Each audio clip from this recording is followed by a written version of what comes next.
Hello hunters, and welcome back to Super Fan Natural. The 10th season of Supernatural is unique as it's the only one in which the main antagonist isn't a character. Rather than a villain to fight, Season 10's big bad took the form of an ancient curse known as the Mark of Cain, which appears as a tattoo-like symbol on the skin of the poor sap who bears it. The mark is established to be one of the oldest curses in existence, so ancient that there's almost no concrete information about what it is and where it came from. We gradually get more intel on the thing, and by the end of the season, the mystery of the mark seems to have been solved. Or has it?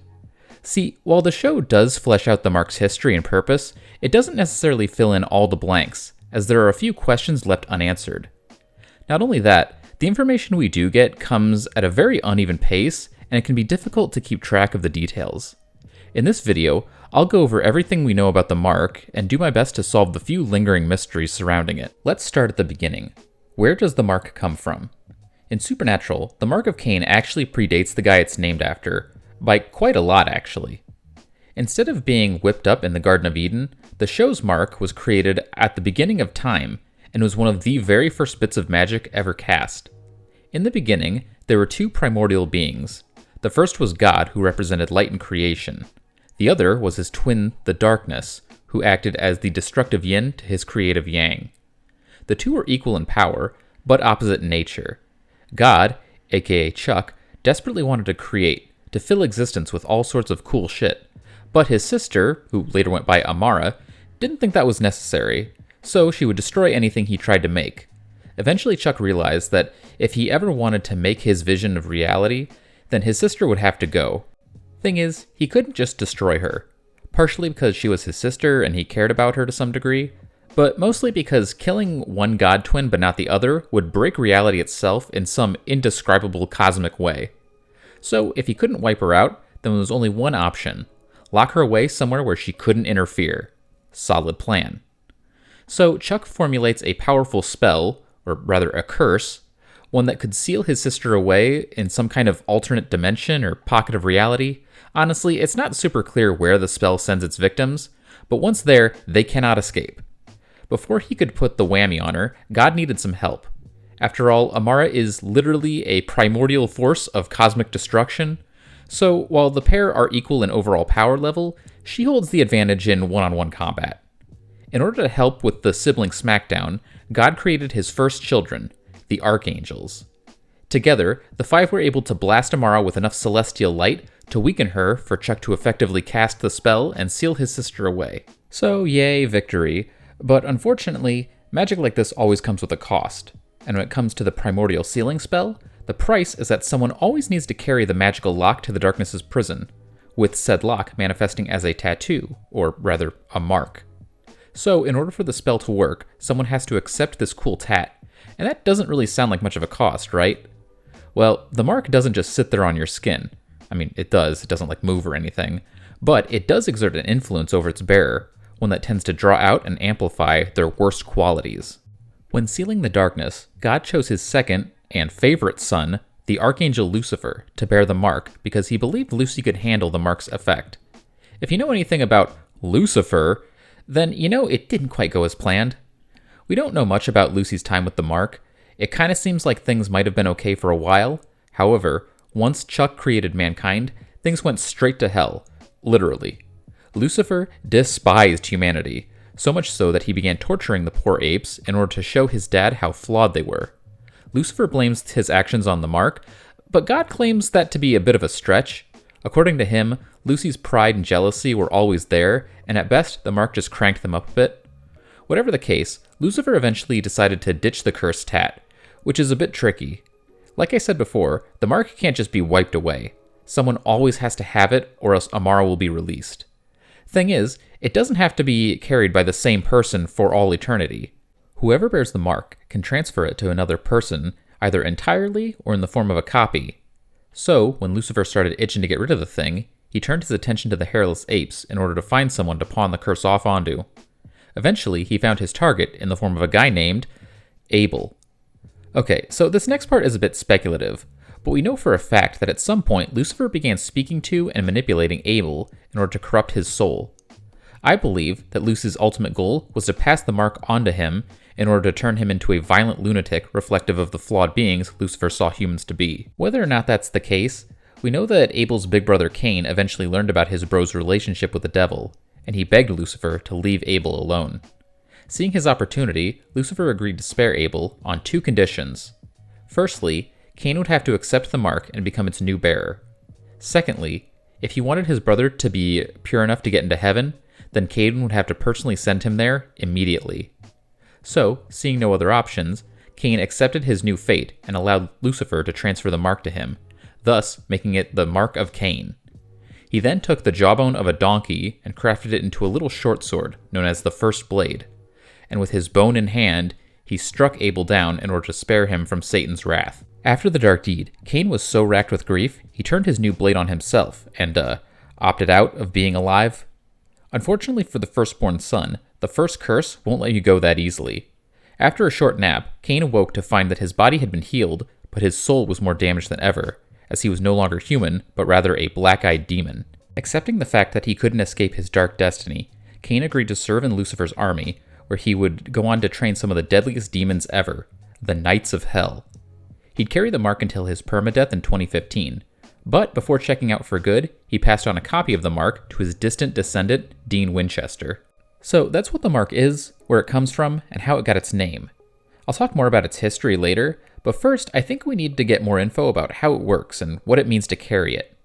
Like I've already said, the mark isn't just a, mark. It's an extremely powerful curse, one that carries a number of effects which are thrust upon its bearer. The first and most notable of these is the moodiness. The mark tends to turn its carriers into really unpleasant people by boosting their dark impulses and giving them a thirst for violence and destruction. Initially, this influence is minor. You might be a bit easier to annoy or harder to calm down, but over time, the pull gets stronger and stronger. You start getting more aggressive and murderous, until eventually, you cross a line by doing something so bad you can't forgive yourself. And at that point, fighting the mark no longer seems worth it, and you just give in. Now, that sounds terrible, and it is, but we do know that all hope isn't lost for the bearers who give in to the mark's influence. It's tough, but there is still a bit of good left inside them. This is best illustrated by the fact that Cain was the most murderous murderer to ever murder for centuries, yet he eventually fell in love with a woman named Colette, and his loyalty to her gave him the strength to resist the mark for another century and a half. Still, this required him to isolate himself from civilization and avoid murder at all costs. Once he was pushed into smiting a bunch of demons, he, quote, got the taste back and went on a killing spree of epic proportions. Ultimately, Cain himself summarizes the mark's influence with this sick-ass line. There is no resisting the mark or the blade. There is only remission and relapse! The mark's corruptive effect culminates in the demonification of its host, which is a bit strange. Literally every other demon besides Cain and Dean were made in hell or by Lucifer, and the show never offers an explanation as to why the mark can do this. Personally, I believe that it comes down to the fact that demonification is caused by a soul being consumed by darkness and negativity, but it could also be that Lucifer used the mark's power to create the first couple demons, and from there they were able to spread their corruption to other damned souls like a sickness. Whatever the case, we only see the host turn into demons after suffering a human death, but I believe that this just speeds up the process, and human hosts will all eventually be turned demonic, regardless of whether or not they're fatally poked. Once they've gone demon, the mark bearer gains the standard demon powers of super strength, teleportation, and telekinesis, along with a few unique abilities such as regeneration and the ability to smite other demons. They also become nearly impossible to kill, to the point that there's only one confirmed way to put them down for good: the First Blade. For reasons unknown, the First Blade is somehow magically tied to the Mark of Cain. On its own, the bone is just a regular weapon, albeit an indestructible one. However, once it's in the hands of a marked one, it becomes one of the most powerful weapons in the show. Well, actually, to be honest, we don't really know how powerful it is, but we do know that it can take out angels, reapers, and demons, including the Knights of Hell, who are supposed to be nearly as indestructible as the bearer of the mark, who the blade can also put down under the right circumstances. See, if a person with the mark tries to use the blade on themselves, it won't work. Well, I mean, if they're a living human, it'll put them down for a sec, but they'll eventually pop back up as a demon, and it seems like at that point, the blade doesn't really work on them anymore. Unless, that is, it's used by someone else with the mark. Like I said earlier, the mark bearer can fully transfer the tat to someone else, or they can make a copy while keeping their mark. This is what went down between Dean and Cain. Cain gave his descendant a copy so that he could use the first blade to destroy the last knight of hell. Then, when Cain went off the rails, Dean was able to use the blade to put down his super great grandpappy for good. I'm not really sure why Cain opted to copy the mark instead of just transferring the damn thing. I mean, he was so desperate for freedom that he made Dean promise to come back later and use the blade to end him. It could be that he wanted to keep his access to the blade so that he could snipe Dean if he ended up becoming too dangerous. But it could also be that he just didn't know how to get the mark off of himself. Sure, Lucifer could do it, but he's an archangel. Maybe Cain just didn't know how to perform a full transfer, or maybe the technique just isn't possible for humans. It's also never explained why the blade has this connection to the mark. Personally, I believe that it's because Cain saw the blade as an extension of himself when he cut down his brother, and this caused the mark's power to flow into the bone and make it an extension of the bearer. It's also possible that the link was forged over centuries of Cain using the blade to dish out death. Either way, we don't really know. Anyway, besides the blade, there's no other confirmed way to destroy someone with the mark. In fact, Death himself stated that he couldn't kill Dean while he was marked. Let me repeat. Death couldn't reap someone with the mark. That's some pretty serious protection right there. The mark also offers some defense against magical attacks.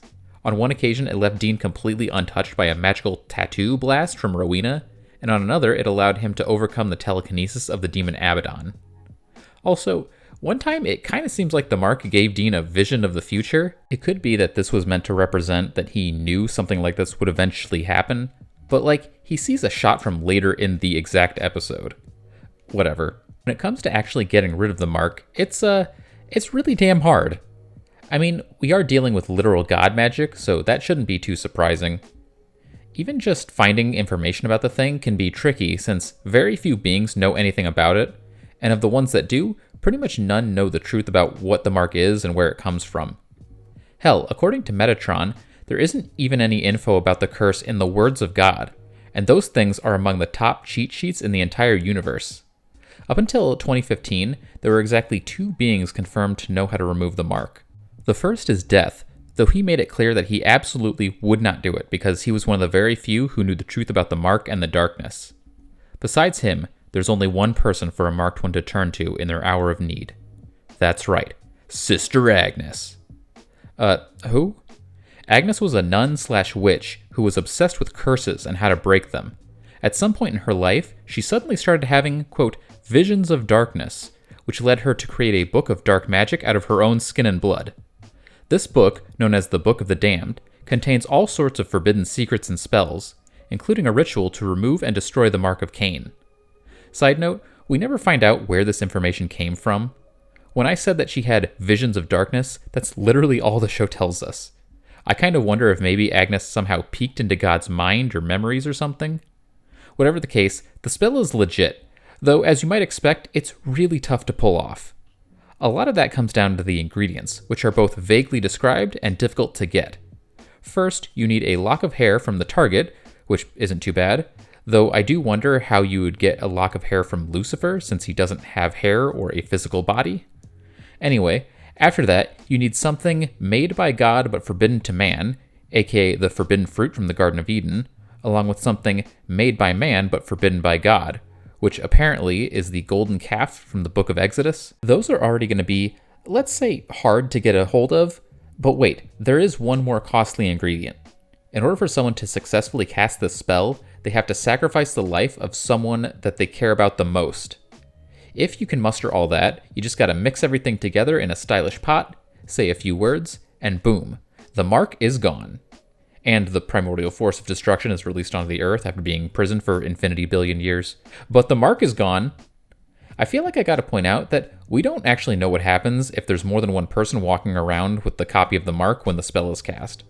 Like, it probably still removes it from the person whose hair you added to the concoction, but does removing one mark also get rid of the others? Does Amara still get released? More on that later. It's also worth noting that once she got out, Amara had a mark on her shoulder for some reason. This doesn't really get explained, but again, more on that later. Outside of this spell or some god tier help, there doesn't really seem to be any other way to get rid of the mark. It's worth noting that the curse goes beyond the physical tattoo, meaning that you can't just cut it off your skin. Now, there was one weird instance where Dean was reverted back into a child, and the mark seemed to be gone due to the fact that he didn't have it as a kid. I'm not sure if it actually got removed for a while here, or if he still had the curse, just not the physical tat. This event didn't spring Amara, though Cain still had his mark, so maybe that's why. I don't know, I tend to think that Dean still had the curse, but who knows? Maybe the actual witch from Hansel and Gretel figured out a secret exploit to get around God magic. That covers the basic mechanics of the mark, and if you paid attention, then you probably picked up on most of its history after Cain got it. He was the sole mark bearer until 2014, when Dean approached him for a way to kill Abaddon. After some convincing, Cain gives Dean the copy of the mark and tells him about the first blade. Then Dean uses both to dumpster Abaddon. Then a few weeks later, he gets skewered by Metatron and turns into a demon. Demon Dean goes on a weird bender with Crowley until Sam captures him and uses the demon cure to turn him back into a human, and they spend the next few months searching for a way to get rid of the curse. During this time, Cain regains his bloodlust and starts hunting down and slaughtering his descendants, eventually forcing Dean to fight and slay him with the blade. After months of searching for a cure, Sam finds the one in the Book of the Damned, and after Charlie steals it from the Frankenstein family. Sam assembles a team, and together they're able to cast the spell and remove the mark, and in the process they release Amara and have to deal with her in Season 11. At the end of the season, Team Free Will joins forces with God and Lucifer to reseal Amara, which involves blasting her with the powers of heaven, hell, and witchcraft. Once she was sufficiently whooped, God started to send her back to the prison by, quote, taking back the mark from her by transferring the mark on her shoulder to Sam. This is really interesting because it implies that Chuck wasn't casting the spell again, but rather, once someone has been sealed with the mark, they can just be sent back again if their mark is removed. Amara doesn't let him finish whatever it is he was doing, and after that, we don't really hear about the original mark again. The one on Amara's shoulder is visible, but it doesn't really come up in conversation, and they never do anything else with it. So that's it then? All done video? Not quite yet. The original mark was removed in Season 10, but we almost saw a new one made in the final season. After God goes nuts, Team Free Will searches for a way to neutralize him. After consulting with the Archangel Michael, they learn that the Cosmic Containment Curse can be used against its creator, and if done properly, it will seal him away just like the darkness, creating a new mark in the process. Mike was also kind enough to provide the ingredients for this immensely powerful bit of magic, and it's kinda simple.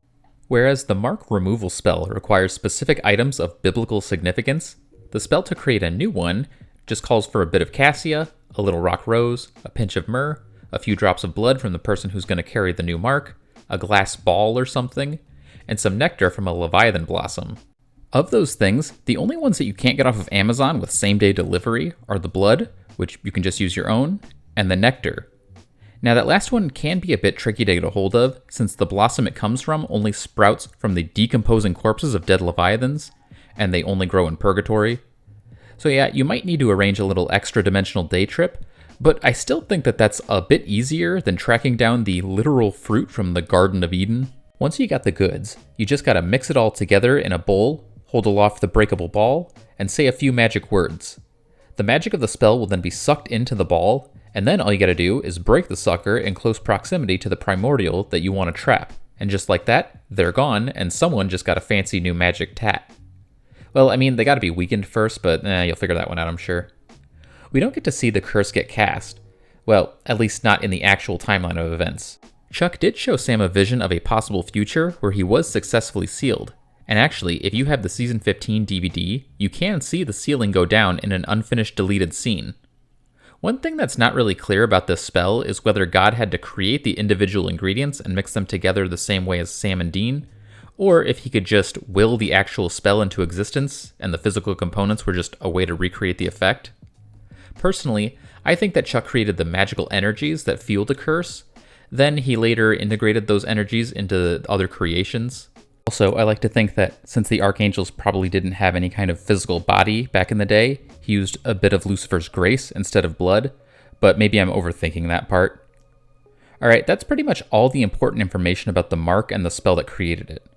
We're almost done, however, there is one final tidbit I need to address, and it's one that actually creates a rather confusing mystery. See, in Season 15, we caught a glimpse of several of God's alternate universes, specifically ones where he created other versions of Sam and Dean in order to experiment with possible endings to their story. In one of these universes, we see the alternate Dean has a mark of Cain, and he seems to be under its corruptive influence as he slays his brother with the first blade. Now, I'm pretty sure that this was thrown in by the writers without really thinking about it, but the thing is, the existence of another mark in another universe creates a whole host of questions about how the mark works, as well as the overall cosmology of the supernatural multiverse. After all, it's pretty much confirmed that there's only one darkness. Nothing in the series suggests that she was something that God created, or he had the ability to duplicate her. So, then how can there be multiple marks in other universes? Was that world created by branching off the timeline from the main universe? Did God just copy-paste the original mark onto another Dean? Also, do marks from other universes all bind to the same prison? If not, then what do the alternate ones do? And if so, then how is Amara released if there are other marks out there? Do you just have to cast the removal spell in any universe with a mark to let her out? And if so, does that remove all marks across the multiverse? Well, that's what I'm here to answer, so let's get into it. Firstly, I don't think we actually have to wonder all that much about how there are multiple marks. I mean, we already know that the mark can be duplicated, and that God can whip up copies of things he's already created, as evidenced by the existence of multiple sets of archangels. Once you realize both of those facts, it just doesn't really seem all that impossible for him to create other worlds with marks. At least, I personally don't think so. To me, the greater mystery lies in the relationship between the marks and the primordial prison. As I've said, the mark is referred to as a lock that keeps the prison sealed, and as such, it stands to reason that if you make copies of the mark, it creates multiple locks, and that you'd have to get rid of all of them in order to jailbreak. That does make sense, and honestly, it might work that way. After all, when the removal spell was cast, Cain was permadead, Lucifer didn't seem to have a copy anymore, and for all we know, the vision that Sam saw happened years in the past, and that alternate mark was already gone. That could be the case, but I actually think there's something else going on. I mean, if the marks are all locks that keep the door closed, then why wouldn't God have had trillions of copies made? Doing so would basically guarantee that the cage would never be sprung.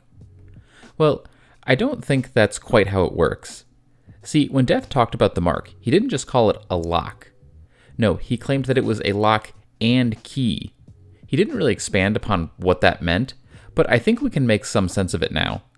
Instead of being just a lock on the cage door, I think the mark is the entire door itself, like it's the physical manifestation of the rift, the only way in or out of the box, transformed into a tattoo and kept separated from whatever dimensional prison it's located in.